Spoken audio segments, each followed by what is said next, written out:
Hey guys, how's it going and welcome back. Hard drives versus SSD. Pros and cons, of course. Now, let's get started.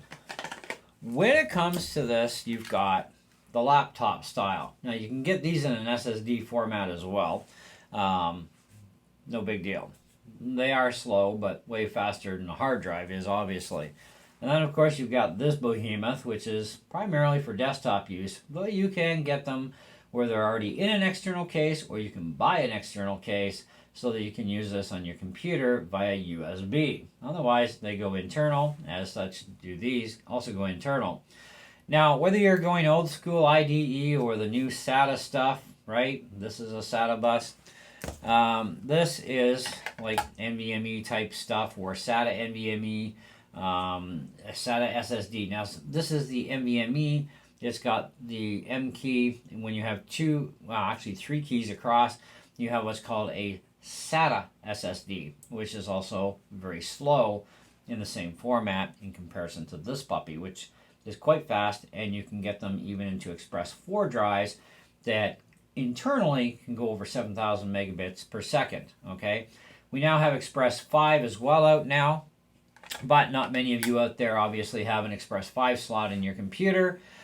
So yeah, what's the point of buying an Express 5? It's a waste of money. Even though it will work in Express 4, it's still a waste of money. Anyways, so yeah, let's kind of cut to the chase here. And I want to go to Amazon's website right now, where we'll talk more about this in a little bit more detail, and also show you some price comparisons as well, and talk more about the pros and cons to each side of the fence. So, HDDs, what are the good points here?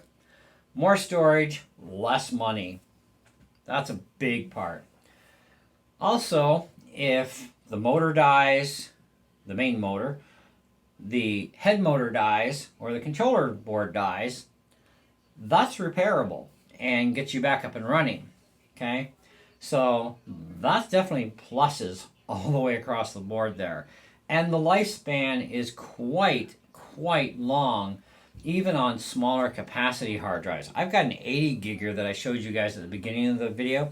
That thing has got years and years and years and years worth of use on it. It's more than likely had virtual memory at it way too many times to count. And it's just, it won't die. And there's not even one error anywhere on the drive. That's pretty good. Okay?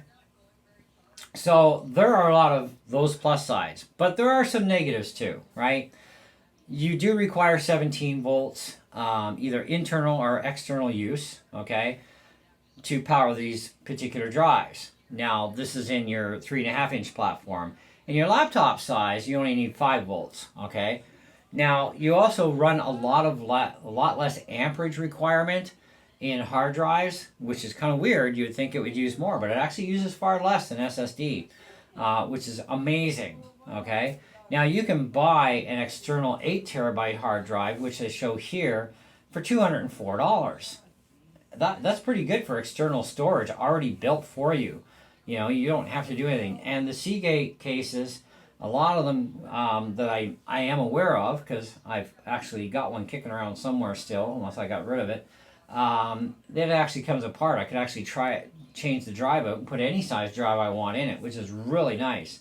With other drives, when we get into SSD, we'll talk about limitations there. But even with the whole thing of the external side here, internal side of 8 terabyte or 18 terabyte, as long as your computer can access that size because of its operating system, is going to be one of your limitations, but also your main machine. As long as you can access the physical size of storage on your computer, then you'll have no problems with 8 terabyte, 4 terabyte, 18 terabyte, in fact, on an HDD, okay? Now, there are obvious downsides other than, the voltage side. You're mostly going to be going internal with HDDs that require 17 volts, or you go to an external box. Now, the same with your laptop ones. They only chew 5 volts either way, so you'll be fine internal or external. The speeds are going to be relatively about the same no matter what, internal and external. It seems that they don't seem to have that speed issue. where SSDs are going to have that issue because of bus type, etc. But regardless of that fact, there are some serious downsides. Now, the serious downside, of course, to HDD is if you drop it on the ground from, say, 2 feet at least, okay, and it hits a hard surface, it will shatter the internal drive platters, and there's no recovering from that. Zero. I mean, you've just completely annihilated that thing completely. Okay, so as long as you've never dropped it, you should be fine. Now, I'm not saying you can't develop bad sectors on drives. It can happen. It can screw up some of your data, but it's only going to screw up any data that's within the bad sector. So anything else, you'll be fine to get back. It's not going to be an issue, okay? And any drive can develop bad spots, even an SSD, okay? But that is probably your biggest downside, is dropping these things is not in your best interest, because that's when you totally destroy the drive. And it becomes totally unusable and unrepairable at that point. So, that's the baddies. Let's move on to SSDs.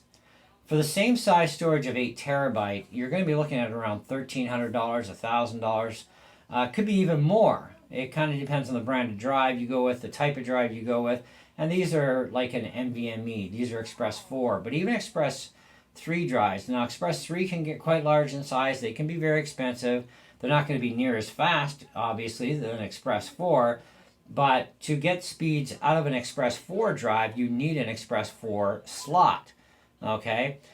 Going external on Express 4 is called Thunderbolt cases. Okay, and not Type C, okay, not Type A, but Thunderbolt for Express 4. The most you can expect is about 27 to 2900 megabytes per second, even out of a 71 by 66 megabyte per second drive. That is the most speed you're going to get on a Thunderbolt port, whether it's Thunderbolt version 3, 4, or USB 4, okay?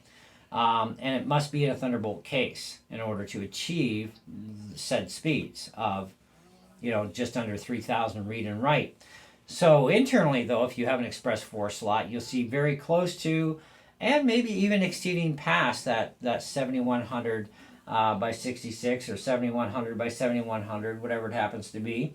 That is definitely a bonus being internal. However, there are drawbacks to SSDs, regardless of their form factor, regardless of price, regardless of storage capacity, because even these laptop types, they can easily attain 8 terabyte for under $500, where you're getting 8 terabyte here in the NVMe for $1,300. It's definitely more cost effective here, but you're only going to get about $450 read and writes out of whatever they're rated at. Okay, 2.5-inch platform, and it's SATA bus. It's not NVMe. It's full out SATA only. And so that's a bit of a difference, but at least you can get mass storage for $488. So if you look at an 8 terabyte here to an 8 terabyte of a hard drive, okay, I mean, definitely it's costing you about twice the money for the SSD portion here, okay? Now, the amperage draw is far more on SSDs and NVMEs, okay, over hard drives. These things can tend to chew 1 to upwards to almost 4 amps, depending on the drive and its capacity too, and its speed rating. It's going to draw a lot of amperage. Now, this amperage is not available on any of these when they're used in an external format, okay? And to even get 900 milliamps, you need at least USB, I believe either 3.0 or, no, I think it's 3.1, I believe. 3.1, 3.2 USB version in order to get 900 milliamps. Otherwise, all other versions are 500 milliamps. And you starve the drives. They run really super hot that way too, because they are being starved for amperage. Although they're getting voltage, they're not getting the amperage that they require to properly sustain run. And, even your speeds are going to be kind of up and down a lot. And you're going to thermal throttle very easily because of that excessive heat, because you are not able to give them the amperage available unless you're in like a powered case, for example. A powered case would definitely give you that amperage, but you're still going to be speed limited no matter what, because you're going to be external. You're always going to see slower speeds than you would have internally, okay? But even internal speeds are limited to the type of bus as well that you're on, how fast those buses can go. So even if you put an Express 4 drive into an Express 3 slot, don't expect to see a huge pile of performance there, because even though they are backwards compatible, the top speed of Express 3 is actually 35 by 3000, and there are drives that are rated at that'll run at that even on Express 3. Okay, and they can even run those speeds in an Express 4 slot, because the Express 4 slot is also backwards compatible to 3. Now, we do have Express 5 out now. It is a new thing. So very few people out there right now even have a motherboard that can handle Express 5, which would be kind of like having Thunderbolt 5 is the equivalency, which we don't see that right now either, okay? So right now, don't spend your money on an Express 5, but Express 5 will work in Express 4. You may see a little bit better performance with an Express 5 drive, even in an Express 4 slot. You might see a bit better performance, but don't hold your breath. It's not going to be that great of an impact on you, okay? But any of these drives are always better to be used internally, because internally you're not only giving them the voltage they require, but you are also supplying them full amperage. And depending on the speed limit of the bus, depends on how fast these things can truly run in the real world, okay? But you have a lot of brand choices out there too. You got Western Digital, Sabrent, Samsung. I am not a Samsung fan. Nectec. I don't even know who the heck these guys are. But I certainly would not pay $190 for an unknown. I don't care if 460 people bought it. You know, this is an internal. Oh yeah, it is. It's an internal. Okay. And so yeah, this is definitely for motherboards. For PCs, this is not going to fit in a Mac, because Macs do not use M.2. Okay. But also Macintosh computers also do not have any kind of replaceable drives anymore. The only exception to that would be the Mac Pro Tower. You could get PCI Express cards that have drive mounts on them, so you can get more storage that way above Apple's storage. You could do it that way and then use these drives in a Mac Pro only. And that includes the new M2 Mac Pro. Okay, the the Intel Mac Pro, I believe, can use NVMe, but in the Express slot. They do have special drive connections for the replaceable internal drives, but otherwise, if you want to use these, you need a PCI Express card that will work with the Mac with these drives, even in the Intel Mac Pro. But anyways, and we'll just continue on here. So what are the, other than more amperage and some little difficulties between internal and external, what is the worst thing about an NVMe drive or SSD drive? Well, they're limited to how many write cycles they can have according to the size of the storage capacity, right? Where we don't seem to have that on hard drives, but we do on these, okay? That's one thing. But some of them can supersede 3-4 times more write cycles than what the manufacturer rated it at, but they have to cover their butt regardless. So there's an average that's put out that you can get up to. This way that covers them either way, with the up to. Always is a cover, okay? Just in case, right? Because they can't guarantee anything, right? But the worst downside to SSD is going to be when they fail. Now, it's going to fail one of a couple different ways. One of which is you've exceeded the write cycles of the drive, and it's degrading and it's dead, okay? It can die. The other one is the chips can blow, okay? And if any of your main storage chips blow, they're cooked. The drive is finished, okay? If just a simple controller chip for the drive modules blows, you could get the controller chip replaced. It would cost you probably as much as the drive is worth, but if your data is that important, then by all means get it repaired if that's the chip that blew. But if it's any one of your storage chips, you're screwed, you're done. There's no coming back from that, okay? Now, these are not affected by magnetism, which is also nice. They can be dropped. You will not damage them unless you do physical damage to the actual drive stick itself or drive unit.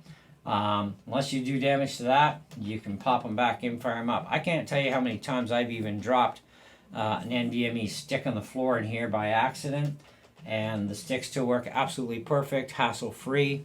So that's a good sign. And I've dropped it from 3 feet, 4 feet, easy enough. And I've had them fly across the room on me just because something would happen. And it's all my own personal stuff, so I'm not worried about it. But it did actually give me a lot of insight as to the durability factor of these particular drives over hard drives, which, you know, you drop it from like 2 feet. Some drives you could drop it from a foot for an HDD, and yeah, it shatters those platters and you're done. So there's definitely the good points, but these are very much more expensive when it comes to even storage capacity, because I mean 8 terabyte is also the biggest we can get right now in a single drive, okay, where we can get 18 terabyte no problem in a hard drive. So that's, you know, over twice the amount of capacity for like even a quarter of the price, right? So it's kind of like, wow, you know. But there's good and bad points to each system too. I mean, I'm not sure if I can live without SSDs anymore. I've been so spoiled. I've upgraded older Macs with SSDs in them and NVMEs. And I'm like, man, I just can't live with this stuff without it anymore. It's just like hard drives are so old and archaic now. It's like they need to die, you know. But there are still a lot of hard drives that are available to us for now. And I suspect probably, I think we've got about another 10 or 15 years before hard drives are going to be completely extinct, okay? More probably to 20, maybe even another 30 years tops for big industry corporations that rely on servers that have hard drives in them now and that have had them in since the beginning. I think we're going to still see them being serviced at least for another probably even 30 years, because HDD is still one of the cheapest ways to keep your data backed up, you know, or keep massive storage of files. You know, it still seems to be the ultimate thing, but that is slowly actually changing. And you know, SSDs, they've been out on the market for a lot of years, but they weren't always available to us at the consumer level because they were ridiculously priced. It's the same as when USB storage sticks came out, like your SD card, your micro SD card, and your USB sticks. I mean, you can get a 1 terabyte SD stick, 1 terabyte USB thumb drive now for like peanuts, right? Now, if that 1 terabyte would have been available even 10 years ago, the price would have been astronomical and out of the question completely, you know, because just totally unaffordable. But nowadays, a lot of these drives, they're a dime a dozen. Like even 64 gigs you can get now for like under $10 for a USB stick for 64 gig. 120, 28 gig ones you can get for a couple bucks more, depending on the brand too, right? And you got to be really serious brand shopping when it comes to this stuff, because there's a lot of off brands, is what we're going to call them, because a majority of this stuff's made in China anyways, but a lot of it is made extremely well, where yes, there are some even name brand stuff made in China that's garbage, but there's also a lot of the Chinese stuff that's actually garbage, period. And we have heard already AliExpress has been selling fake Samsung NVMe drives, and it's like, ooh, that's not cool, you know. So you think you're getting a really good deal because it's AliExpress and they're in China and you wait 3 months in the mail, but you're not getting the real deal, okay? You could buy drives even from a lot of Chinese websites. And I have nothing against the Chinese. I have nothing against the Russians or the Americans or the Swedes or anybody in this planet, because we all make garbage and we all make good stuff. We all make awesome stuff, okay? It's just the way it is, and people need to learn that too. You know, it doesn't really matter where it's made, but you guys got to watch what you buy, because there are a lot of scams out of every country on this planet, and there's a lot of stuff that is totally authentic and great. Okay, so that's kind of where I sit with that one. But I have had some stuff. Yes, I bought it out of China. I bought a thumb drive that I think it was like supposed to be a 1 or 2 terabyte. Paid like $10 for this thing, and I was red flagged as it was, but I thought, let's check it out and see. Every 16 ways to Sunday I formatted that thing, Mac or PC, didn't matter.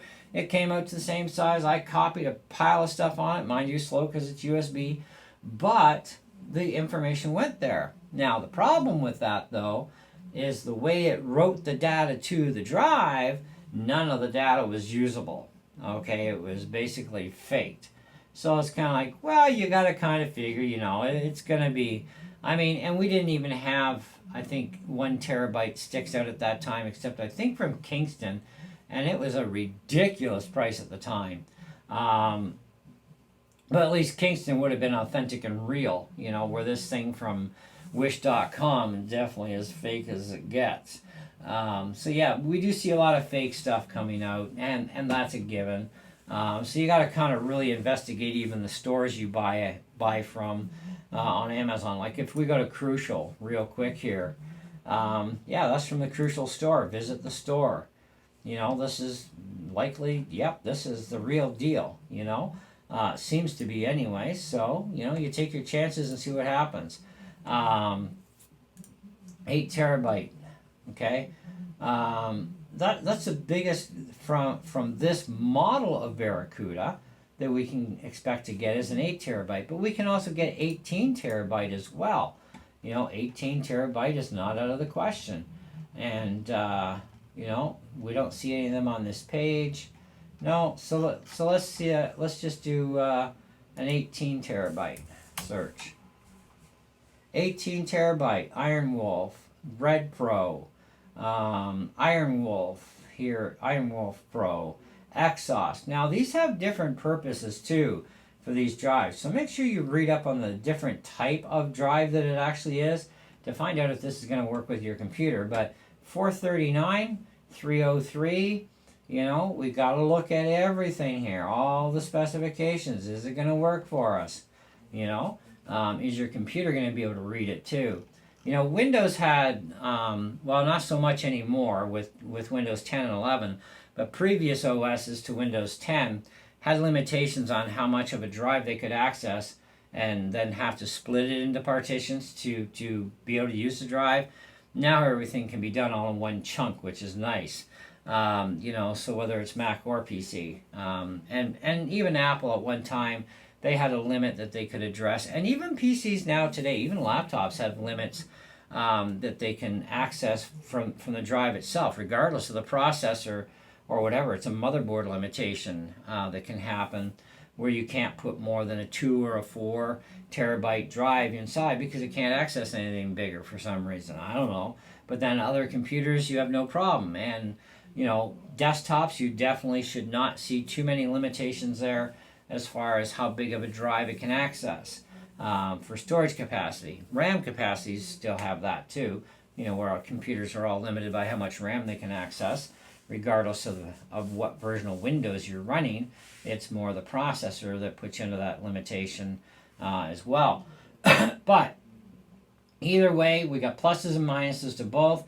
You need to decide which way you're going to go with for your particular purpose in mind. But I think there's still a lot of good things about hard drives that make them very viable choices.